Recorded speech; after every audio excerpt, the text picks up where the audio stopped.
భూభారతిలో భాగంగా కొత్తగా రాబోతున్న గ్రామ పాలన అధికారుల పాత్ర ఎట్లా ఉండబోతుంది? మనము ఒక 10 ఏళ్ల క్రితము తెలంగాణ రాష్ట్రం ఏర్పడుతున్నప్పుడు మీరందరికీ తెలుసు, భూకార్వాన్ పేరుతోటి రాష్ట్ర మంత్రి తిరిగి ప్రజలను అడిగినాం. కొత్త రాష్ట్రం ఏర్పడుతుంది, కొత్త ప్రభుత్వం రాబోతుంది కదా, భూములకు సంబంధించి ఏం చేస్తే బాగుంటుందని అడిగితే ఒక 10 అంశాలు చెప్పారు.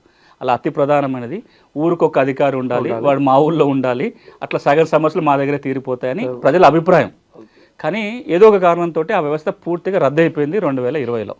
ఇప్పుడు కూడా అందరూ ఏం కోరుకుంటున్నారంటే, గ్రామంలో భూ పరిపాలన ఒక వ్యక్తి లేకపోతే చాలా నష్టం జరుగుతుంది. అది ప్రభుత్వ భూముల రక్షణ కావచ్చు, దరఖాస్తు పెట్టుకోవాలంటే పక్కన ఒక మనిషి లేకపోవడం కావచ్చు, చాలా కారణాలతోటి ఈ రోజున ప్రభుత్వం బలంగా నమ్మేది, ప్రజల అభిప్రాయం కూడా ఏంటంటే భూములను చూసే వ్యక్తి కూడా ఊళ్ళో ఉండాలి అనే ఆలోచనతోటి ప్రభుత్వం ఒక నిర్ణయం తీసుకొని గ్రామ పాలనా అధికారి పేరుతోటి మళ్ళీ గ్రామ స్థాయిలో భూ పరిపాలన చూసే వ్యక్తిని తేబోతున్నారు. ఆ ప్రక్రియ జరుగుతుంది. రాబోయే కొద్ది కాలంలో 10,954 రెవెన్యూ గ్రామాలు ఉన్నాయి. ప్రతి గ్రామంలో ఒక పాలనాధికారి రాబోతున్నాడు. ఇలా పాత్ర ఏముంటుందంటే 2-3 అంశాలు. ఒకటి, ప్రభుత్వ భూములు, ఇతర భూముల రక్షణ.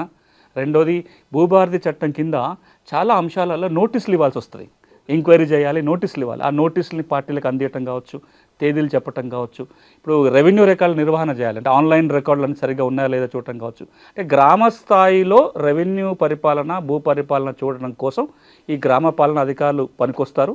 వాళ్ళ ద్వారా తప్పు జరగకుండా ఉండడం కోసం మాన్యువల్ రికార్డు ఏది ఉండదు, వాళ్ళ మీద అజమాయిషి ఉంటుంది. గౌరవ ముఖ్యమంత్రి గారు ఈ భూభారతి చట్టాన్ని లాంచ్ చేసి ఒక మాట అన్నారు, ప్రతి వ్యవస్థలో తప్పు చేసే వాళ్ళు ఉన్నారు, ఆ వ్యవస్థ అవసరం లేదో చూసుకుంటాం, తప్పు చేసే వాళ్ళని శిక్షిస్తాం తప్ప వ్యవస్థని రద్దు చేయకూడదు అని వారు అభిప్రాయం చెప్పారు. కాబట్టి ఈ రోజున భూ పరిపాలన చూసే వ్యవస్థ అవసరం ఉంది, ఆ వ్యవస్థ రాబోతుంది. దీని ద్వారా భూ సమస్యల సత్వర పరిష్కారానికి ఒక మార్గం ఏర్పడబోతుంది.